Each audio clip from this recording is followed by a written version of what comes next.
Welcome to all. இந்த வீடியோவில் வந்து நம்ம ஒரு தமிழில் கேட்கப்பட்ட ஒரு கேள்வி வந்து பார்க்க போகிறோம். பாருங்களேன், அதாவது விலங்கினங்களோட ஆண்பால் பெண்பால் வந்து பொறுத்து சொல்லியிருக்காங்க. எருதுங்கிறது ஆண்பால். சரிங்களா? நம்ம மாடு இருக்கு இல்லையா, காளை மாடு, அதனுடைய ஆண்பால் பேர் வந்து எருது, பெண்பால் வந்து பசு. அதே போல் ஆண் யானை வந்து களிறு, பெண் யானை வந்து பிடி. களை அப்படிங்கிறது என்னன்னா, ஆண் மானை குறிக்கக்கூடியதான் என்னது களை. அதே போல் பெண் மானை வந்து பிணை அப்படிங்கிற சொல் மூலிமா நம்ம குறிப்பிடுறோம். கடுவன் அப்படிங்கிறது ஆண் குரங்கு, மந்தி அப்படிங்கிறது பெண் குரங்கு. கடுவன் அப்படிங்கிற சொல் வந்து குரங்குக்கு மட்டும் வராது, நாயும் வந்து ஆண் கடுவன் தான் சொல்லுவாங்க. அதே போல் பூனையும் வந்து ஆண் கடுவன் அப்படின்னு தான் சொல்லுவாங்க. சரிங்களா?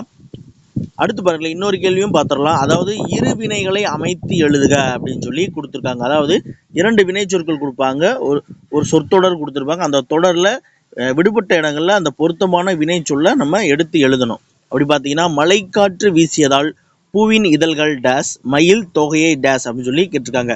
இங்கே பாருங்களேன், மழைக்காற்று வீசியதால் பூவின் இதழ்கள் அப்படின்னு சொல்லி கொடுத்துருக்காங்க.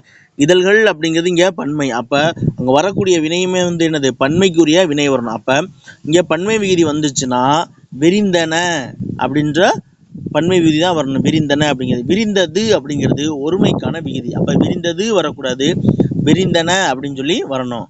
அடுத்து பாருங்களேன், மயில் தொகையை விரித்தது. அதாவது மயில் அப்படிங்கிறது ஒருமையில் இருக்குது. சரிங்களா? அப்போ அங்கே வரக்கூடிய சொற்றொடரும் வந்து அந்த சொல்லு வந்து என்னது, ஒருமையில் வேணும். அப்போ மயில் தொகையை விரித்தது அப்படின்னு சொல்லி வரணும். அதுதான் வந்து ஒருமை. அப்படி பார்த்தீங்கன்னா ஆப்ஷன் சி அப்படிங்கிறது தான் சரியான விடை. சரிங்களா? தேங்க்யூ.